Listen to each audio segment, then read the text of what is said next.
Hey, and welcome back to another episode of Up the Vibe. And today I'm joined by Cielia Hatch, who is a counsellor from Calgary and who has also played a big role in growing CE5 and co-writing the CE5 Handbook with Mark Koprowski. We'll also be discussing the upcoming Fire the Grid event and the positive change it could bring. Hi, Cielia. How are you doing today? Hello. Good. Thank you, Joe. Thanks for having me here. No, it's great to have you on. And first, I wouldn't mind asking about your background a bit and also any UFO experiences you've had. Yeah, absolutely. So my background is that I am kind of a normal, uh,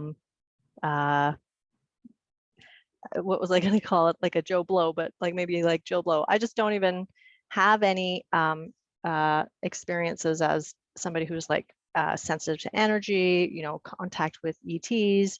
When I was younger, I'm just an average person that when I was younger, the only thing that maybe might have predicted that I would be interested in this would have been that I was interested in science fiction. So just the fact that I being just like a regular person with no special abilities or not being adept at, telepathy or anything like that, or channeling, like so many people in my CE5 group or people in the CE5 world, just the fact that I can get sightings and communicate with ET, I think is really encouraging for just anybody that is thinking about starting out and would like to give this a try. Sure. I can relate to the fact that when I first got into the UFO topic, I wasn't really that knowledgeable about the sort of the channeling aspect, the astral realm and all this, and it all seemed quite odd to hear about. And the more and more I've got into it, the more and more I hear about other people who can get into these realms, as you say. And I feel like I'm an ordinary person as well, fascinated by the topic. But the more and more I hear about these people, you do often feel like you're the minority by being pretty ordinary, don't you? Yeah, it does seem like that. Yeah, but I think everyone's special, and we're all learning how to adopt these. I think one day we'll all have maybe these powers, if you want to call them that. So yeah, you got into CE5.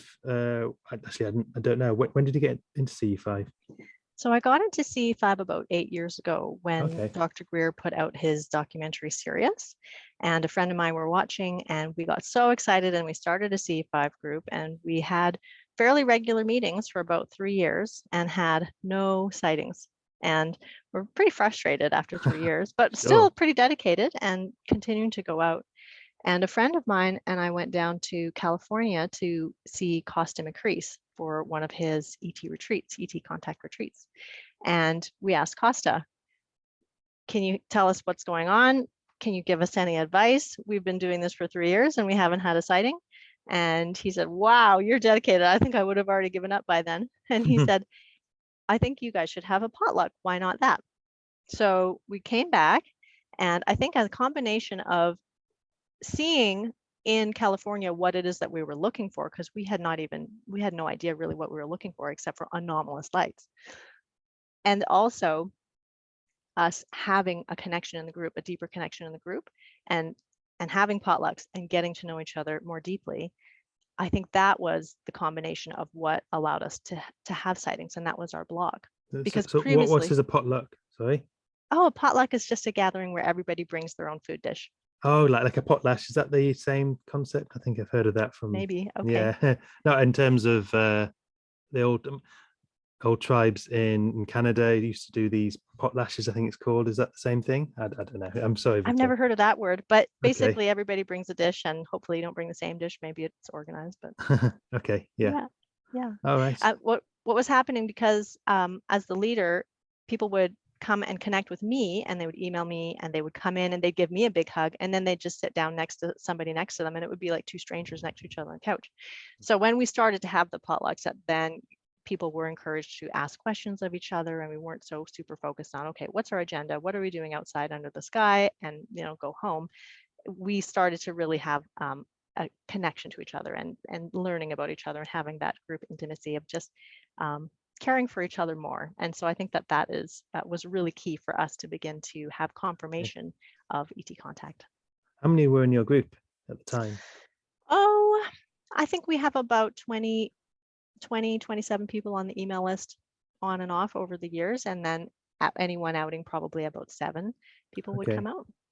But when you had sort of 3 years of not much happening, how many was in the group then? Was that Yeah, it was about the same. really okay? So you had quite a large group for that period, and they were all quite dedicated still by the end of that 3-year period. And it's that's fantastic that they managed to keep going with it, because I agree that's a lot of nights, especially in the cold if it's in Canada. Yeah, we definitely have some chillier nights up here. Yeah, sure. And so you did all this sort of cohesion, you got together, you got to know each other more, and would you say that you had more experiences after that? Definitely. We had sightings that first night that we went out after we returned from, Wow, my friend okay. and I returned from California, and continued. In fact, probably since the time that we returned from California, 9 out of 10 nights we would have sightings. It would actually very weird for us not to have sightings. Okay, great. And what sort of sightings would you see? Generally flash bulbs for the most part. So flash bulbs, a series of flash bulbs, sometimes even up to 50 flash bulbs in a row coursing across the sky. Many of what I kind of call low-key sightings. So these are alleged satellites, which could be a satellite, but it might not be. But there's something a little bit odd about it, like maybe it appeared when you were saying thank you to the group, um, or it just is a different color, or it's wobbling or something. So those low-key sightings I think are really important for people to, it's almost like a barrier for people to get past, because it helps people get used to the idea that it helps people to adjust to the mystery of everything and be open-minded instead of just instantly throw everything out the window and just garbage everything. So I think that it's really important for people to learn how to accept and be comfortable with the mystery without getting agitated or angry or closed down. So I think that they have a purpose. I literally think that the ETs provide us with those types of sightings, not only to help us get used to them and not be scared by anomalous lights that pop up right away, but also for us to develop from a spiritual or just like evolutionary point of view of how can we surf the unknown and be nice. Yeah, definitely. And do you have did you have any experiences where some people would have sightings and others wouldn't, but they would be looking at the same place, or even have just looking at the same part of the sky almost as well? Definitely. One of my first outings that I went to at the beginning of all of this, my mentor from BC, Deb Warren, came to Alberta to do a circle, and there were 30 people. It was a very big circle. This is where I met my friend Graham Dunlop, who has a podcast, The Grimerica Show. He was in our C5 group for many years, and he was sitting next to me, and he could see a flash bulb going off, and I could see absolutely nothing, just pitch black. And him and a few other people in the group were like, there it is again, there it is again. And I didn't even know what to think at the time. I thought that maybe they were just seeing something and not making it up, but I didn't think it was there. So yeah, that type of experience does happen often, where one person will see something and another person will not, for whatever reason, probably many different factors. Okay, yeah. I've had an event last year where something similar happened. There was several of us on top of a hill, and half the group had this amazing experience that they took home with. The other half said, "Oh, it was just headlights. We're just looking at headlights." It's kind of odd that that can happen, and I do wonder if there is an aspect to that is down to our perception and what we're ready for, and somehow we all have different conscious experiences at the same moment. It's fun to explore that. So what kind of techniques did you use? And I'm thinking that you may have changed your techniques over time. What sort of things do you do during CE5 events?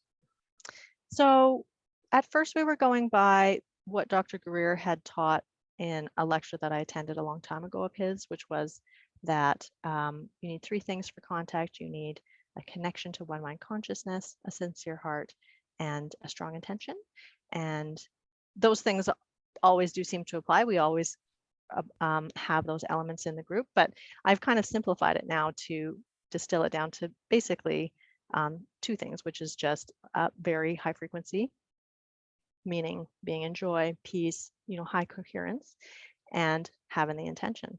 So it doesn't really matter what we do as a group or alone. If I feel like if we go out and we have the intention, and as long as you're high vibes, then there's a chance that you may get a sighting. It's never a guarantee, but we don't really have a technique. It could be anything. It could be meditation, you know, remote viewing, singing bowls. Some people really do love music, so you know, the didgeridoo, or doing chakra clearing.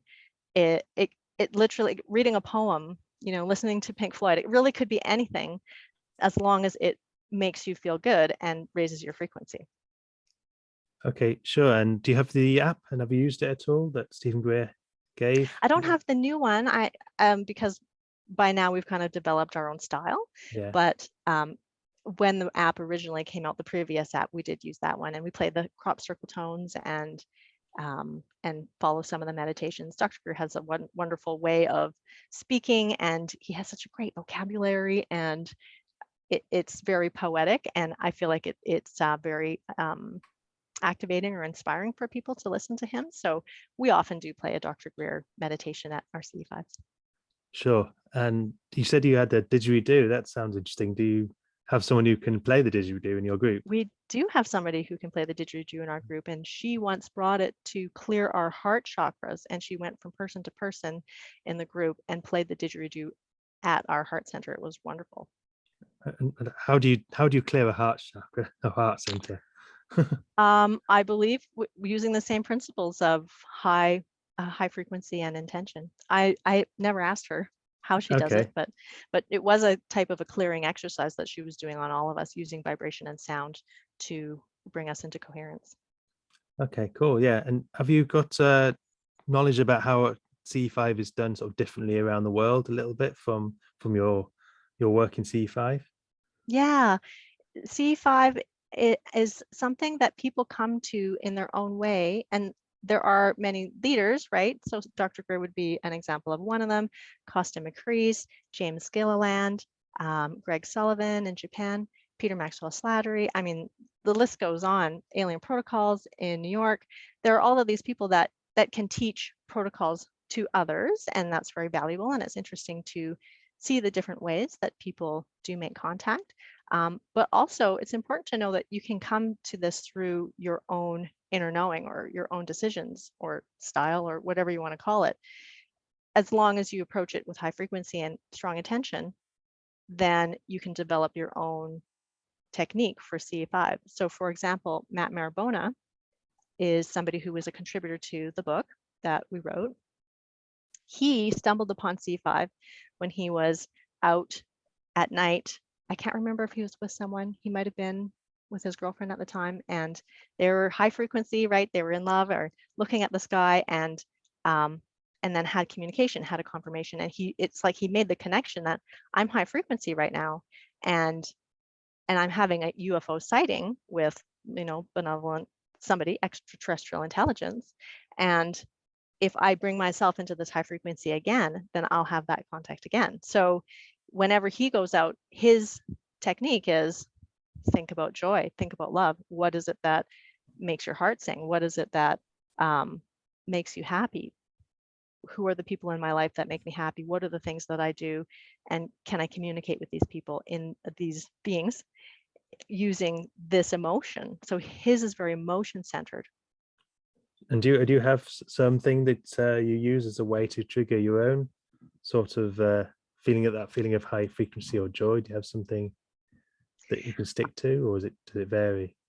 I think it varies, and we use a whole bunch of different techniques. Personally, I tend to lift my consciousness up into sort of a God perspective. So I like to almost like join my eyesight with what God might see, or what source might see, or like an understanding of how the universal source might experience life as a whole. So that's just something personal that I do, but everybody has a different way of connecting in their own way. Yeah. Wow. How do you explain how you can visualize what source might be seeing the world? That's difficult to explain, but I mean, I've heard a couple of the Stephen Greer kind of meditations and how he describes this sort of ever expanding consciousness throughout is that something similar? Yeah, what I do is I think about what it would be like to be more than just myself.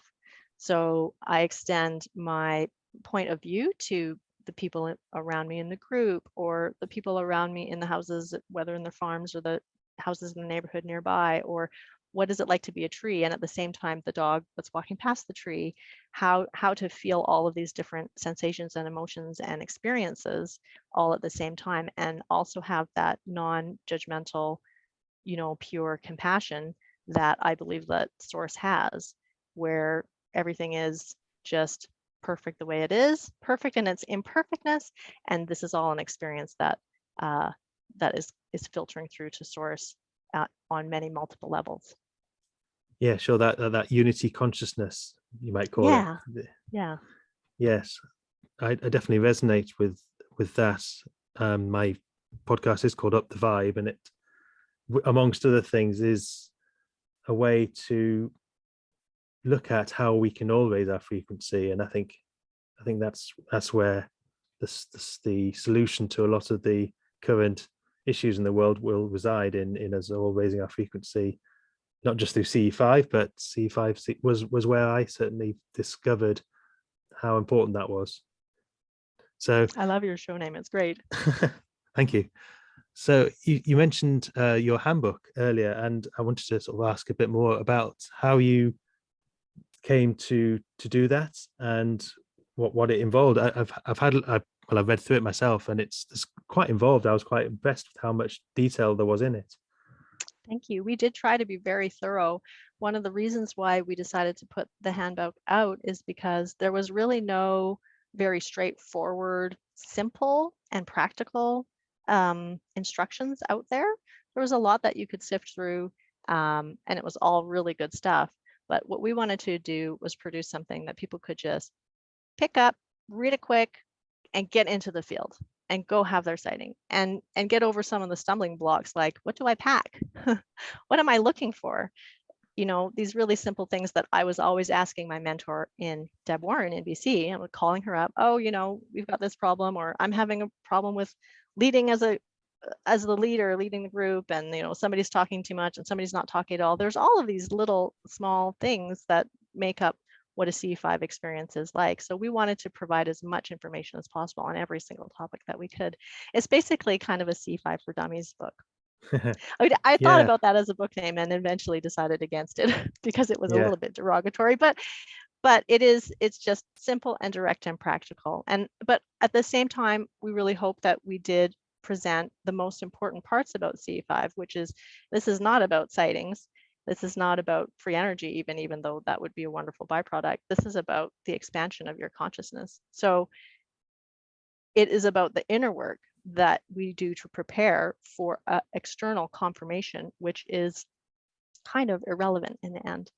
And so we hope that although we present all of these very organizational and kind of concrete sequential steps and structure to doing CE5, that we still bring it back to this core idea that it really is about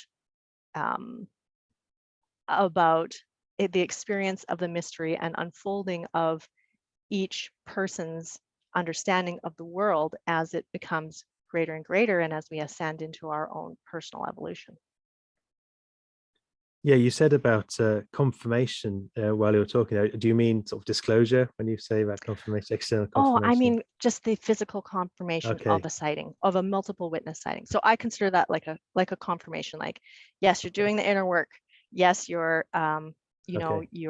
you're high frequency. You're getting along with others.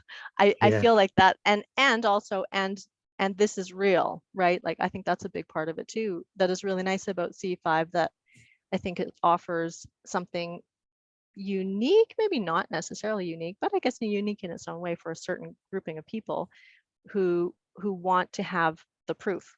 So you could do something like channeling or remote viewing or any other number of metaphysical things like taking photos of auras or whatever and get your own proof in that way. But I think that this is kind of a special way of getting proof. I think it's a really exciting way of getting proof, and I don't think that getting proof is necessarily a negative thing. No. I guess the only danger would be that you just get too much into getting the proof and not do any personal development. But I think that there's it's like the experience that ETs are bringing out of us is to move us through our own evolution. And so if we get too lost into the details or we get into the proof too much, then they're not going to give us an experience. So for example, after about a year of having really stunning experiences with my group, after we got back from California and we were actually having sightings in the sky, we did a New Year's resolution at the beginning of the year. And we said, hey, what do we want to experience this year? Everything on our list was a type of sighting. It's like, I want to see an alleged satellite that is wavy. Oh, I want to see a flashbulb that is blue, right? Or like all of these things that really were quite superficial, but in our excitement, it was just like kids at a candy store. Like getting the confirmation is a very wonderful experience. And there's nothing bad about that in and of itself. But when we went out that night, we saw absolutely nothing. And we were getting the inner knowing, or maybe even a download or communication, which was, oh, we didn't make a list of what we're going to do for our inner development this year at all. Okay. So we understood that that's why everything is so quiet tonight, because our priorities were totally screwed up. Okay, yeah. And the intention side as well, was that sort of something that you sort of missed out on as well? Exactly. Yes. And how do you, just going back on the intention side, is it something that you did together, or was it just during your day-to-day activities? For intention, we would, as a group, often just go by one in a circle and say, what's your intention for night? And then maybe make a group intention that was the same. So yeah, we would always start off with just intentions for each of us. Yeah, cool. When I did my CE5 event in Avery last year, we all actually had Zoom meetings for about a week before, like once a week. It was quite intense to do all these meetings and meet each other. But actually, I think it really helped, because when we met in person, given that this was also during the pandemic and everything, we hadn't met in person as yet, and it was clear that having that those Zoom meetings helped get that cohesion. It's so important. And I think there's so much that you learn as a group. When I first started, my mentor said that when you're looking for a CE5 group, you might find some groups that are closed. And I was like, oh, why would they close that? And I thought that was kind of a bad thing. Closure kind of seems like a step backwards instead of opening, right? And after about 6 years, I recognized that my group had done so many things together. And not only did we have a high resonance with each other, but also we had kind of climbed to different levels of ability and understanding of everything, so that when new people came into the group, it was a bit of a mismatch in terms of what they were talking about, what they were interested in, about what their questions were. And it was a bit hard to juggle that all together. And so in the end, what I have done with my group is we do have pretty much a closed group now. And I'm just facilitating CE5 socials so that people in the area can get together and meet each other, because I really feel, at least for me anyways, that the value of getting together with, say, 3 people, or if you're lucky, 5 or 7, that meet regularly. Lucky doesn't matter, luck or no luck. 3 is just as great. 2 is just as great as 7. It just depends on what you want. But if you can develop with that group over years, the relationships that you make, the best friends that you make, as well as all of the experiences and the growth that you make, it's basically like you're in a small class together and you are going from level to level to level together. And it's just the best experience. So that's why I really encourage people to make a small group. Don't just go to a big group and join in a few times a year or a few times and then just let it go. But I just think there's so much value in making a small team and moving forward with that small team. Yes, I couldn't agree more. And have you seen CE5 grow quite a lot in Calgary? There's definitely a lot of interest here, and we've got people on the Facebook group and a Telegram list going, or thread going. So there is interest here. And definitely after the last unacknowledged, no, not acknowledged, I forgot the name of the last documentary Dr. Greer did. There's an upsurge. Every time he does a documentary, there's an upsurge. Okay, yeah. Imagine. Have you done much of the Rama protocol? So I'm in the middle of taking a Rama class with Miguel Canal right now, and it's wonderful. We didn't really know much about it when we wrote the book, so there's only a few mentions about Rama in the CE5 Handbook. I consider CE5 to be a ubiquitous word that describes ET contact, human-initiated ET contact, including all contact modalities. I don't consider it just to be Dr. Greer's method. So I would include Rama into the CE5 category. However, we didn't know at the time when we wrote the book, which, geez, when was that? 3 or 4 years ago. We didn't really know anybody that had done Rama. It was hard to get the materials. It was, for whatever reason, I couldn't include it into the book as much as I would have liked to. So there's a few mentions. One of our group members actually went to Egypt on a tour with Sixto Paswells, which was very cool. So he could bring some information. So we do have some advice from Sixto Paswells in the book, and some references to how you can contact Rama in the book as well. So, and just for those who are listening who might not know, what's Sixto's connection with Rama? Is he the creator in a way? I think he was one of the founders of Rama in the beginning, I believe. Yeah. But anyways, so recently we had the opportunity to join Miguel's class, and he promotes it on the CE5 initiative group on Facebook and other groups, and it's free, and they put a lot of work into it, and they really promote creating a cohesive group. It starts off with the class that I started off with, I don't know, 40 people, and now it's down to 12 or something like that. Oh, really? So okay. Yeah, so is that because it's of the great. intensity of it? Yeah, I think, and also everybody has a different I guess match. What's the word I'm looking for? They just align with certain styles of teaching. So I think that people are exposed to it, they like it. Okay, sure, that's good. They really like it, they stay. They want to move on and look at some other way of learning how to do CE5, then they do. Yeah. And I mentioned at the start that as a profession, you're a counselor. I think I read trauma counselor. I think you gave it a different name, but has that been something that's influential in raising your consciousness and other aspects of CE5? Absolutely. It's so important for everybody on the planet to, I guess, be recognized and be aware of how difficult this Earth experience is, and how, on the whole, we have been traumatized. And for us to move into higher frequencies, we have to heal within ourselves. So to have ET contact, to ascend, to even just come to a level of sustainability with the people around us and our relationship to the earth, healing our trauma is so important. And we're learning a lot about healing trauma in the trauma world. It's not necessarily about talk therapy or analyzing things. It's really about the somatic experience of the body and how to soothe the body into relaxation, and understanding that the body is safe, and telling the body that in a language the body understands, which is massage, yoga, guided meditation, music, progressive relaxation, breathing. So all of these things can assist with our own healing, which will thereby assist ET contact or anything else that humans have a goal for. So all those that you mentioned, are they all things that you bring into your practice?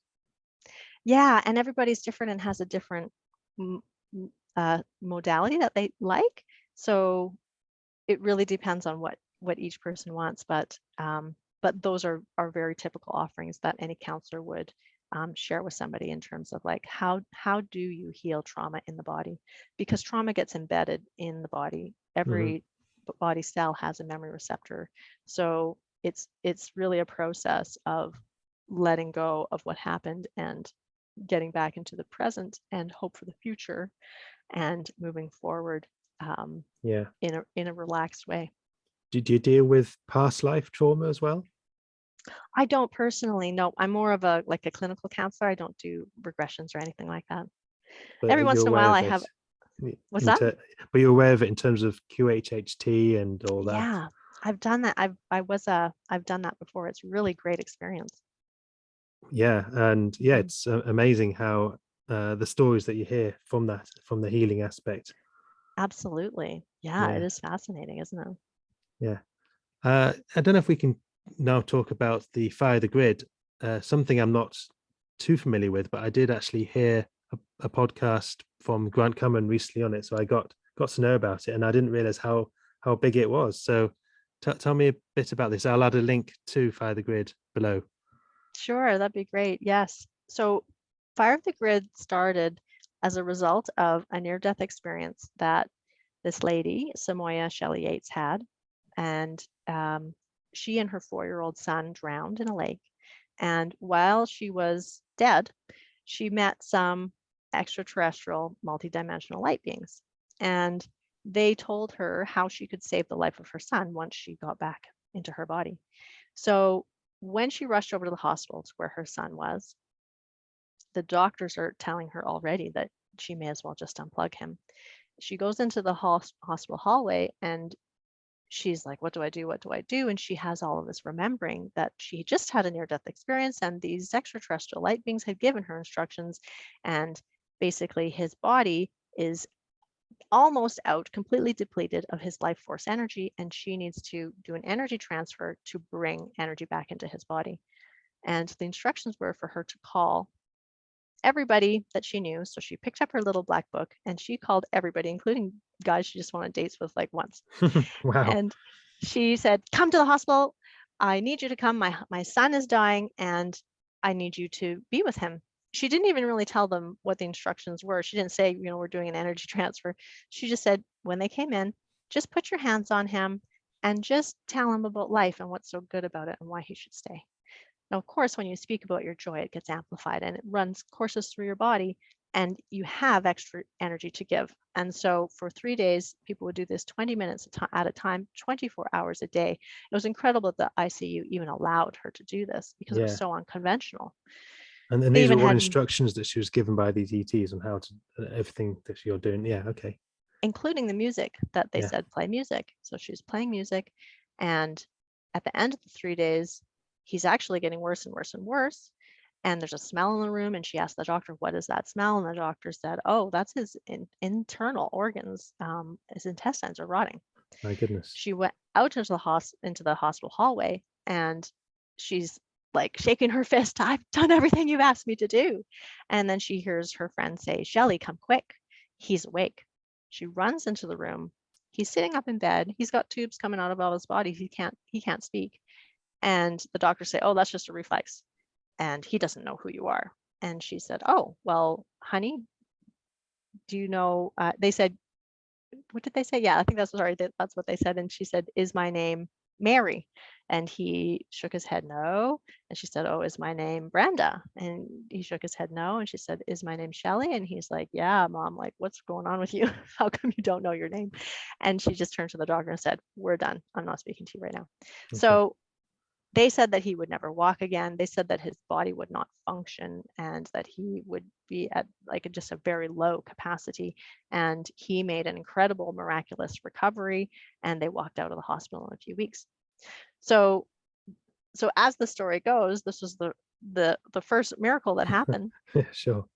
The miracle.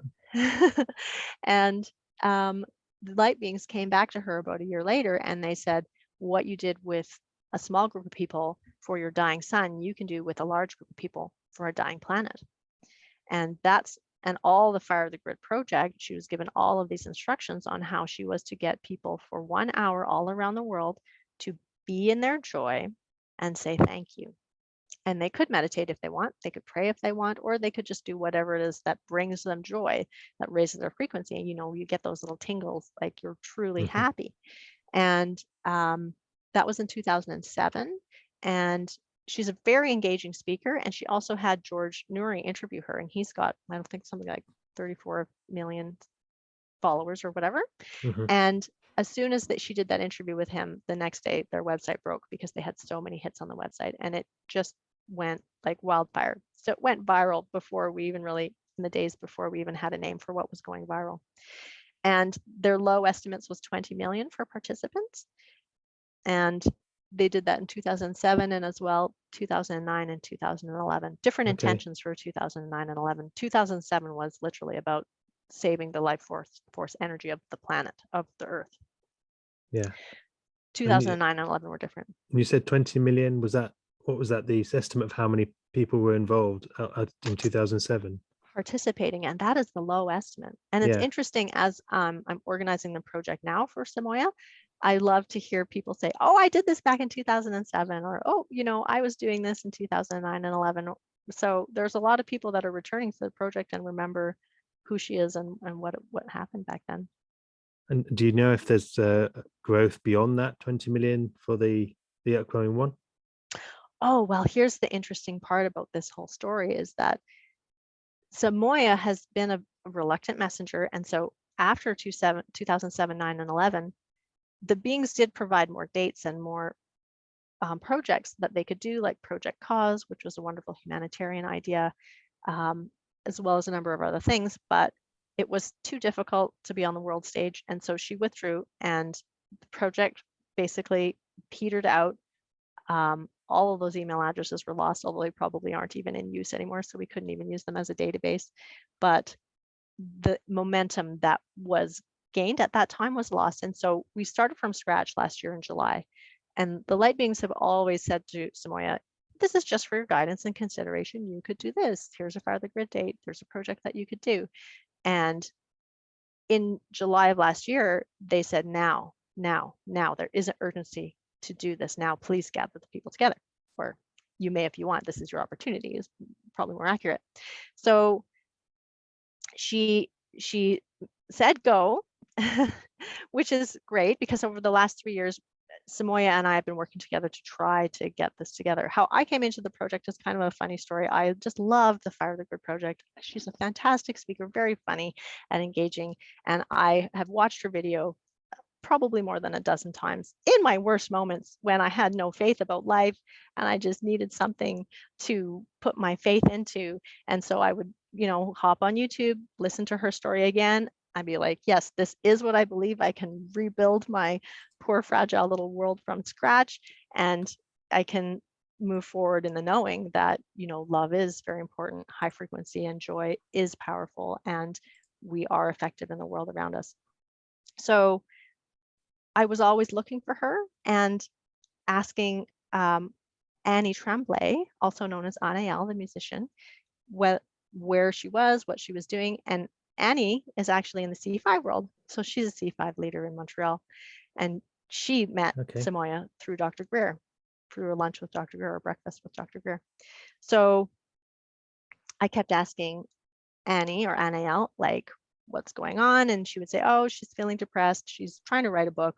She's maybe hopefully going to get it together. And I would, I'm a bit of a squeaky wheel. I would just poke in and ask every once in a while, maybe every year or so, what's going on with Shelley Yates? And I said, hey, I just became a counselor. This was about 5 years ago when I changed careers. And I thought, oh, I actually have a service that I could provide to her. Maybe I could help her get lift out of her depression and move forward with this book that she's writing, because I wanted to read her book. And I sent that message to her through Annie. Annie sent it along to her, and she texted me and said, hey, never mind about the free counseling. That's nice and everything, but are you the dark-haired lady that's going to help me bring my message to the world? Okay. Wow. And I said, yes, I am, even though I had no idea whether I was or not, but I thought that was a fantastic opportunity. And so for the last 3 years, she and I have been working on, like you're talking about, right? How trauma affects us and our ability to live our best life. And in her case, to fulfill her mission, right? So we did a lot of trauma work, a lot of healing and working with all of these sort of challenges. And also here and there, we would try to bring the project to life, and it would kind of start and fizzle and start and fizzle. Well, finally in July, when the light beings were like, this is a priority, let's get this done. We did the July Fire the Grid. And I think that we only had about 3 weeks to promote it, I think, in total, because we had so much work to do to prepare. We only had 5 weeks in total to prepare, and then also the promotion time. I think we got about maybe 8,000 people, which was kind of the goal. And the light beings came to Samoya in a very clear channeling, which is rare for her to hear words in her ear, that there was a volcano in Iceland that was erupting, which was to be the beginning of a series of highly destructive events. And by what we're doing and the number of people that we already have, we were able to avert much of the disaster that was coming towards us. So, so that Fire the Grid was a success, and they gave us more dates. And so now we're kind of on a roll with that. And at this point, what the intention behind Fire the Grid, aside from just everybody getting into joy and lifting their frequency and doing their own healing in this own way, like this is another way technique to address trauma, is to just be in your joy and as much as possible, right? So uplifting humans individually, uplifting humanity to help change our future, and also assisting people that are not really very adept at firing their own grid, but when you do it as a group, you uplift everybody. It's like what's that saying about the sea level floating all boats or something like that? So okay, yeah, I'm not sure. Okay, so so right now what we're doing is we're just helping people with that, helping people be in joy, helping people help each other, and also programming the fifth field. So there's this whole new component of Fire the Grid that we learned about in the last 3 years from what Samoya was telling myself and Anael, the other organizer. And we're moving into a time where we're actually going to enter a new field. Samoya calls it the fifth field. Other people have this idea too, you know, from different channelings and prophecies or whatever, that we're moving into a new dimension and we're entering into the age of Aquarius, and this is an ascension and there's a change happening, right? So what the beings are sharing this with us for is partially to help those of us that want to get into this new experience, that maybe we just needed a little bit of a nudge to get in, and also just to tell us about what is coming so that we can understand it and have an easier time with the transition as we go into it. So it is a bit of a wild concept. Have you ever seen that image that's out there on the internet of the Earth that is like going into mitosis and it's splitting into two, and you have one Earth that's kind of like I have. dying I think it's used to describe this 3D to 5D consciousness. That I've seen that, and it's an expression of the new Earth. I think Dolores Cannon talked about. Is that right? Yes, that's right. And that's what the beings have shown Samoya, that there is kind of like a splitting of timelines that's happening. And there's going to be people that will be going with the new Earth and people that will be staying with the old Earth. And so the delineation between who gets to stay and who gets to go is that you're mostly high frequency, and you don't have to be perfect, but that you're mostly like a light being, a happy person, without, you know, like big attachments or really heavy feelings like anger or ego or fear. So as long as you're mostly high frequency, you get to go into this new world, but also you have to believe in it. You have to be able to conceive of it so that when the opportunity is presented in whatever way it is, that you can be like, oh, okay, I'm going to step through that portal, walk across that rainbow bridge, or get onto an ET ship. Samoya has seen all of these different ways that people may enter into the fifth field, and it may be that each of us are going to enter into it in our own way. And there's also the idea of the one is taken, one is left, like in the Bible, right? So there's all of these different ways that we can transition into the fifth field. And this is what the beings are saying, the light beings are saying, that we are moving, and that those of you who are ready and want to go, let's go. Yes, I think it is bizarre to describe two separate timelines happening all at the same time, but I feel like I'm living it right now in the sense that I'm having this conversation with you about different fields of consciousness, but then I might go tomorrow morning down the street and talk about a lot of things where this wouldn't play a role in that. It is bizarre how our lives are intertwined with this kind of transition, but also the old world is still there and still part of things. Yeah, and right now in the world, there's so much of everything happening, the fear and the polarization, as well as the love and the community. It's all happening at once. So it does really feel like we're living maybe 2 or maybe even more parallel Possibly timelines more, all yeah. mashed together. It's like a mashup. And we're definitely seeing a lot of the trauma from the, I was talking about trauma earlier, a lot of the trauma of the old world sort of bubbling up now, so it could be seen and Yes. and transmuted, as I've heard it's been called, into the light. Yeah. And there's a lot of that happening right now.